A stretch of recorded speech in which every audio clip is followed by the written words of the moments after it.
Hello friends, good morning. स्वागत है आपका अपने चैनल पॉलिटिकल साइंस पाठशाला में। 1000 प्रश्नों की सीरीज चल रही है जिसमें राजनीतिक विचारक मैकियावेली रनिंग में हैं। आज हम करेंगे मैकियावेली पार्ट 4। ये क्वेश्चन आपके exam RPSC, DSSS, net, HTET, UPSC के लिए इम्पोर्टेंट है। आइए शुरुआत करते हैं हम आज के चैप्टर से। प्रश्न नंबर 131 के साथ, राजनीति को नीति शास्त्र से अलग करने का श्रेय किसको जाता है, लेकिन उससे दर्शन में नैतिकता की अपेक्षा नहीं हुई, और ये श्रेय मैकियावेली को जाता है। बहुत अच्छा क्वेश्चन है, सोच समझकर इस क्वेश्चन का आंसर दीजिए। क्या होगा इस क्वेश्चन का आंसर? प्लेटो, अरस्तु, एक्विनास, होब्स। क्वेश्चन को एक बार मैं फिर से पढ़ देता हूँ। राजनीति को नीति शास्त्र से अलग करने का श्रेय किसको जाता है, लेकिन उससे दर्शन में नैतिकता की अपेक्षा नहीं हुई, और ये श्रेय मैकियावेली को जाता है। प्लेटो, अरस्तु, एक्विनास, होब्स। 131 नंबर क्वेश्चन का सही जवाब बताइए क्या होगा। 131 नंबर क्वेश्चन का आंसर है अरस्तु, बी। तो हम चलते हैं अपने नेक्स्ट क्वेश्चन की तरफ। क्वेश्चन नंबर 132, मैकियावेली की अध्ययन पद्धति की विशेषता कौन सी है? मनोविश्लेषणात्मक विधि, निगमनात्मक व आगमनात्मक, अनुभववाद और इतिहासवाद, व्यवहारवाद और उत्तर व्यवहारवाद। तो 132 नंबर क्वेश्चन का आंसर दीजिए क्या होगा। 132 नंबर क्वेश्चन का सी आंसर सही है, अनुभववाद और इतिहासवाद। हम चलते हैं अपने नेक्स्ट क्वेश्चन की तरफ। 133 नंबर प्रश्न आपके सामने, मैकियावेली की किन दो रचनाओं के सिद्धांतों को देखते हुए इसे शासकों के लिए निर्देश पुस्तिका कहा गया है? बहुत अच्छा क्वेश्चन है। मैकियावेली की किन दो रचनाओं के सिद्धांतों को देखते हुए इसे शासकों के लिए निर्देशित पुस्तिका कहा गया है? Art of war and Prince, divine of Europe and discourses on Levi, art of war and discourses on Levi, Prince and discourses on Levi. तो बताइए 133 नंबर क्वेश्चन का सही आंसर क्या होगा। 133 नंबर प्रश्न का सही आंसर होगा D, Prince and discourses on Levi. हम चलते हैं अपने नेक्स्ट क्वेश्चन की तरफ। 134 नंबर प्रश्न आपके सामने, मैकियावेली के राज्य की उत्पत्ति के विचार निम्न में से किसके विचारों से मेल खाते हैं? होब्स के विपरीत हैं, होब्स के समान हैं, अरस्तु के समान हैं, प्लेटो के समान हैं।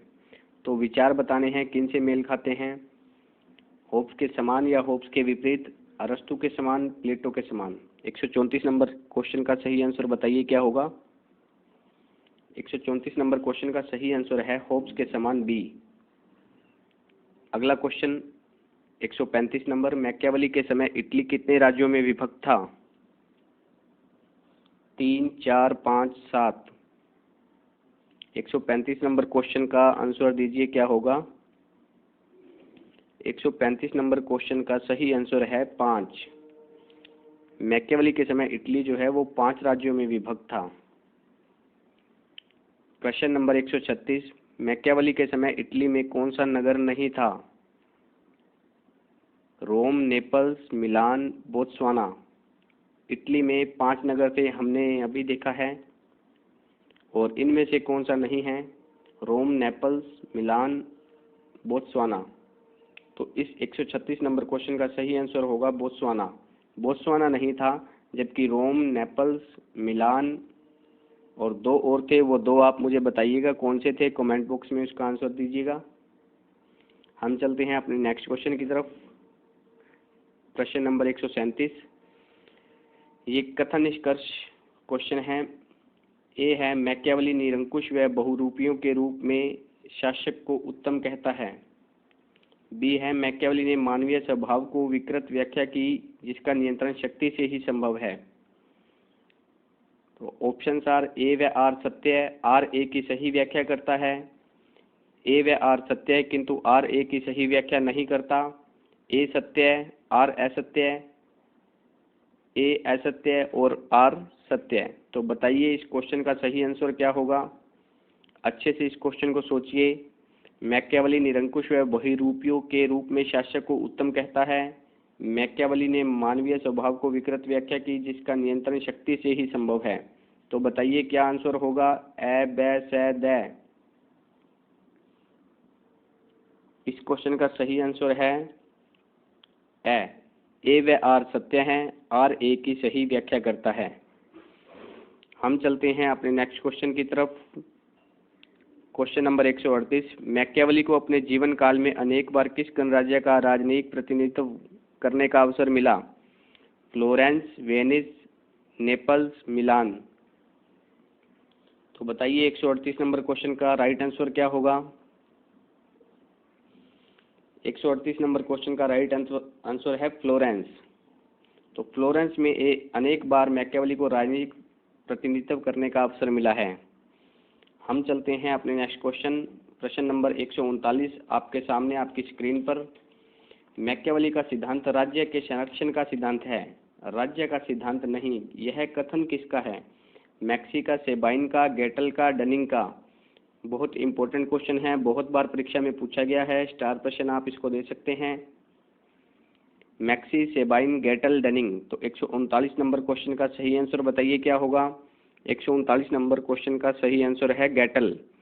गेटल ने दोस्तों एक परिभाषा और दी है, मैकियावेली आधुनिक राय दर्शन का जनक है। और डनिंग की भी एक परिभाषा है इंपॉर्टेंट, नोट कर लीजिएगा आप। मैकियावेली राजनीति में अनैतिक नहीं जबकि धर्म और नैतिकता में उदासीन था। यह कोटेशन डनिंग की है। तो चलिए हम चलते हैं अपने नेक्स्ट क्वेश्चन की तरफ। 140 नंबर क्वेश्चन, प्यार किए जाने से डराया जाना बेहतर होता है, यह कथन किसका है? प्यार किए जाने से डराया जाना बेहतर होता है, यह कथन किसका है? बहुत अच्छा क्वेश्चन है, सोच समझकर इसका आंसर दीजिएगा, स्टार प्रश्न। Cicero, Machiavelli, Bentham, marks. Cicero, Machiavelli, Bentham, marks. 140 number question का राइट आंसर दीजिए क्या होगा? 140 नंबर क्वेश्चन का राइट आंसर मैकियावेली ही है। मैकियावेली कहते हैं कुछ भी करने से पहले अपने आप को शस्त्र युक्त भी कीजिए। यह कोटेशन भी मैकियावेली की है, कुछ भी करने से पहले अपने आप को शस्त्र युक्त कीजिए। हम चलते हैं आज के अपने करंट अफेयर प्रश्न पर। करंट अफेयर प्रश्न का पहला प्रश्न है, हाल ही में ISA समझौते पर हस्ताक्षर करने वाला 87वां देश कौन बना है? सूरीनाम, रूस, निकारागुआ, अमेरिका। तो बताइए क्या होगा इस क्वेश्चन का आंसर? इस क्वेश्चन का सही आंसर है निकारागुआ। हाल ही में ISA समझौते पर हस्ताक्षर करने वाला 87वां देश निकारागुआ बना है। ISA की फुल फॉर्म है इंटरनेशनल सोलर अलायंस, अंतर्राष्ट्रीय सौर गठबंधन। इसकी घोषणा PM नरेंद्र मोदी ने 2015 में पेरिस जलवायु सम्मेलन में की थी। ISA क्या है? कर्क रेखा और मकर रेखा के बीच सूर्य का प्रकाश सबसे ज़्यादा पड़ता है, इसका उपयोग करने के लिए ISA बनाया गया है, इंटरनेशनल सोलर अलायंस। हम चलते हैं आज के नेक्स्ट क्वेश्चन की तरफ। प्रश्न नंबर 2, हाल ही में किस देश ने मंगल के लिए अपना पहला स्वतंत्र मिशन ताइवान फर्स्ट लॉन्च किया है? अमेरिका, चीन, जापान, भारत। प्रश्न नंबर 2 का आंसर बताइए क्या होगा? प्रश्न नंबर 2 का आंसर है चीन। चाइना ने ये ताइवान फर्स्ट लॉन्च किया है। और चीन के अंदर बात करें तो इस बार के 19वें एशियन गेम जो कि 2022 में होने हैं वो चीन में होंगे। और इस गेम का शुभंकर है स्मार्ट ट्रिपलेट। विंटर ओलंपिक 2022 भी चीन में होने हैं, तो ध्यान रखिए 19वें एशियन गेम 2022 में चीन में होंगे, इसका शुभंकर है स्मार्ट ट्रिपलेट। और विंटर ओलंपिक 2022 में होने हैं, ये भी चीन में होने हैं। तो दोस्तों वीडियो अच्छा लगा हो तो लाइक, शेयर, सब्सक्राइब कीजिए। धन्यवाद।